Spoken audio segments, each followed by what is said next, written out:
इस science fiction कहानी की शुरुआत होती है उस भविष्य को दिखाते हुए जहां पर इंसान टेक्नोलॉजी के मामले में काफी आगे बढ़ चुके थे। अब तो इंसानों ने जेनेटिक इंजीनियरिंग में महारत हासिल कर ली होती है। वो लोगों की डीएनए तक चेंज कर सकते थे और उसी के हिसाब से इंसानों के बॉडी में चेंजेस हुआ करते। अब यहाँ पर वो समय आ चुका था जहाँ पर इंसान अपने बच्चों के डीएनए में चेंजेस करके उन्हें किसी भी तरीके की स्किल प्रोवाइड कर सकते थे। डीएनए के स्ट्रक्चर को चेंज करने से पैदा होने वाले बच्चों का दिमाग बाकी बच्चों से काफी ज्यादा तेज रहता और साथ ही साथ उन्हें कोई गंभीर बीमारी भी नहीं होती। डीएनए चेंज करके पैदा होने वाले बच्चों को फर्स्ट क्लास का दर्जा दिया जाता है। पर वहीं कुछ लोग ऐसे भी होते हैं जो अपने बच्चों को नेचुरल तरीके से पैदा होने देने चाहते थे। वो तो उनके बॉडी में डीएनए का जरा भी चेंज नहीं करते और इन सारे बच्चों को सेकंड क्लास का दर्जा दिया जाता था। जो भी फर्स्ट क्लास के बच्चे जिनके डीएनए में चेंजेस करके पैदा किया गया है वो पूरी तरीके से सर्वगुण संपन्न होते थे। इसीलिए ग्रो होने के बाद वो बड़ी बड़ी कंपनीज में अपनी जगह पहले से ही स्थापित करके रख लेते हैं। उन सभी को अच्छी अच्छी जगहों पर काफी बड़ी बड़ी जॉब मिलती थी। वहीं सेकंड क्लास वाले बच्चों को कोई इज्जत नहीं प्रोवाइड करता। उन्हें तो छोटी मोटी कंपनियों में कर्मचारी का रोल दे दिया जाता है,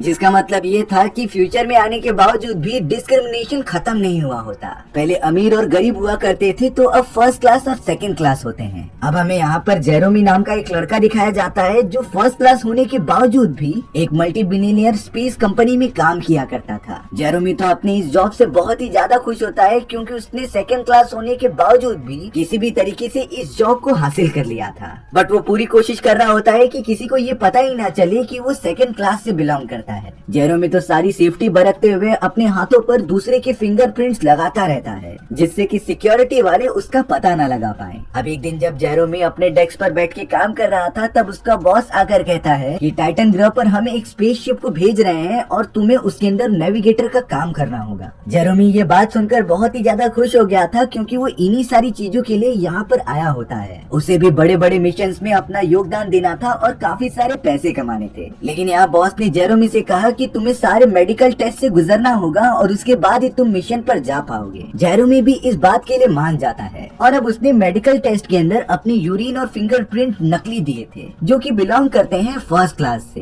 इन्हीं सारी चीजों का यूज करके जेरोमी ने तो मेडिकल टेस्ट पास भी कर लिया था। यानी कि वो शुरुआत से ही इन सारी चीजों का प्लान कर रहा होता है कि वो इससे कैसे बचे। और अब जेरोमी टाइटन ग्रह पर जाने वाले मिशन में आराम से शामिल हो सकता था। अब जेरोमी जब बाहर आया तब उसे पता चला कि एक एम्प्लॉय की किसी ने बहुत ही बुरी तरीके से हत्या कर दी है। सारे एम्प्लॉयज जमा हो जाते हैं वहाँ पर देखने के लिए, लेकिन जेरोमी पता नहीं क्यों अजीब तरीके की सोच में चला गया था। अब हमें फ्लैशबैक का थोड़ा सीन दिखाया जाता है जब जेरोमी पैदा हो रहा था। जेरोमी जब पैदा हुआ था तब उसके पेरेंट्स ने उसे नॉर्मल तरीके से पैदा किया होता है, यानी कि जेरोमी के बॉडी में कोई भी डीएनए चेंजेस नहीं किए गए थे और इस तरीके से जेरोमी सेकंड क्लास के बच्चे में शामिल हो गया। हालांकि जेरोमी के पेरेंट्स को बाद में जाकर इसका बहुत ही ज्यादा पछतावा हो रहा था। हमें ये बात पता चली कि जेरोमी का असली नाम विंसेंट था जो कि उसके पेरेंट्स ने रखा होता है। लेकिन थोड़ी देर बाद ही उसके पेरेंट्स को बहुत ही ज्यादा पछतावा होने लगा अपने इस डिसीजन पर, जब सारे चेकअप करने के बाद डॉक्टर्स ने बताया कि उनके बेटे को एक अजीब तरीके की हार्ट की डिसीज हो गई है और ये बच्चा आगे चल के ज्यादा से ज्यादा 30 साल तक ही जिंदा रहेगा। विंसेंट के माँ बाप इस बात से बहुत ही ज्यादा डिसअपॉइंटेड हो जाते हैं कि उन्होंने डीएनए अप्लाई करने की टेक्निक को ना अपनाकर बड़ी गलती कर दी।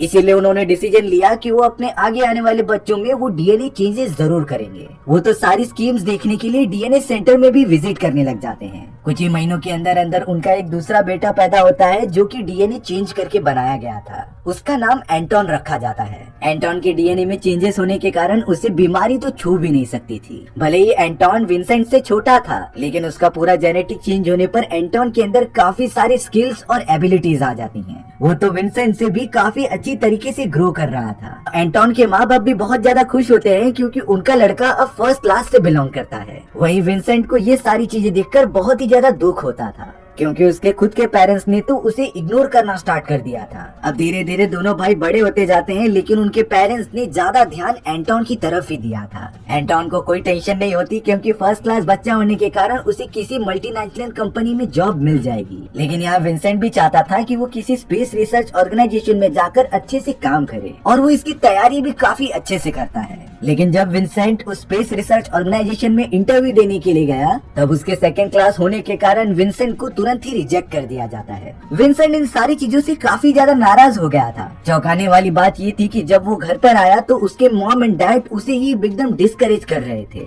क्योंकि उन्हें पता था कि सेकंड क्लास के बच्चे झाड़ू पोछाई करने के लिए पैदा हुए हैं और विंसेंट के नसीब में भी शायद वही लिखा था। एंटोन और विंसेंट तो हर शाम को स्विमिंग करने के लिए जाया करते थे। स्विमिंग की रेस में एंटोन हमेशा ही विंसेंट से जीत जाया करता था, बट इस बार पता नहीं क्यों विंसेंट ने काफी प्रैक्टिस की होती है और उसने तो बड़ी आसानी से एंटोन को हरा भी दिया था। एंटोन से आगे निकलने पर विंसेंट ने देखा कि वो अचानक डूबने लगा है पानी के अंदर। विंसेंट तो तुरंत ही अपने भाई को बचाने के लिए जाता है और उसे किनारे पर पहुंचा देता है। एंटोन को तो भरोसा ही नहीं हो रहा था कि आखिर उसका ये बड़ा भाई जो कि सेकंड क्लास से बिलोंग करता था वो उसे कैसे हरा सकता है। उसके अंदर तो कोई पैदाइशी एबिलिटीज तो है ही नहीं। अब यहाँ विंसेंट को समझ में आ चुका था कि उसके पेरेंट्स उसे जरा भी सपोर्ट नहीं करने वाले और उसे ये बात भी पता होती है कि वो सिर्फ 30 साल तक ही जिंदा रह पाएगा। विंसेंट ने अब एक बहुत ही क्रिटिकल डिसीजन लिया और वो घर छोड़कर हमेशा के लिए चला गया। विंसेंट अब बाकी सेकंड क्लास लोगों की तरह एक स्पेस रिसर्च ऑर्गेनाइजेशन में काम करने लगा था, जो कि वहाँ की सफाई कर्मचारियों की जॉब होती है। विंसेंट के जैसे और भी सारे सेकंड क्लास लोगों को इसी टाइप की ही जॉब मिला करती थी,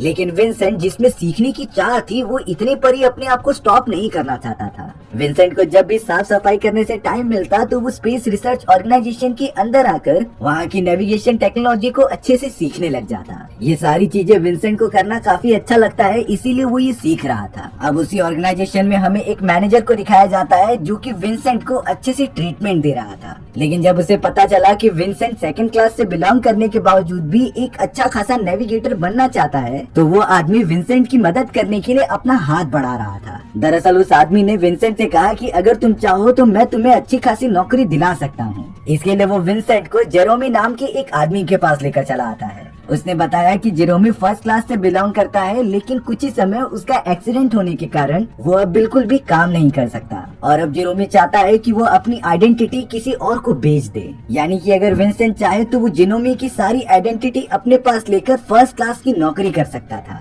लेकिन इसके बदले विंसेंट को अपनी नौकरी का 1/4 हिस्सा जेरोमी को देना होगा। विंसेंट भी बहुत ज्यादा सोचने के बाद ये सारी चीजों को मान लेता है। इसीलिए अब वो मैनेजर जेरोमी की सारी आइडेंटिटी यानी कि फिंगरप्रिंट से लेके उसके आंखों के रेटिना तक को कॉपी कर लेता है और सेम वैसा का वैसा विंसेंट के लिए बना देता है। मैनेजर ने तो जेरोमी के बाल भी निकाल कर विंसेंट पे लगा दिए होते हैं, क्योंकि वो डीएनए के एकदम स्पेसिफिक मैच होता था। आगे चलकर कंपनी में विंसेंट का जब भी टेस्ट किया जाएगा तो उसके बालों के अंदर उन्हीं जेरोमी के डीएनए मिलेंगे जो कि फर्स्ट क्लास से बिलोंग करते हैं। सारी चीजें अप्लाई करने के बाद विंसेंट अब पूरी तरीके से जेरोमी जैसा दिखने लगा था। अब अपनी पूरी तैयारी करके विंसेंट चला जाता है स्पेस रिसर्च ऑर्गेनाइजेशन में जॉब के लिए अप्लाई करने के लिए। सिक्योरिटी वाले सबसे पहले विंसेंट की टेस्टिंग करते हैं और उसमें वो पास भी हो जाता है, जो कि सारे जेरोमी के डीएनए मौजूद थे। थोड़ी ही देर बाद विंसेंट को उस कंपनी में जॉब भी मिल जाती है और अब विंसेंट पूरी तरीके से जेरोमी की आइडेंटिटी पर आगे के काम करेगा। अब सीन प्रेजेंट टाइम में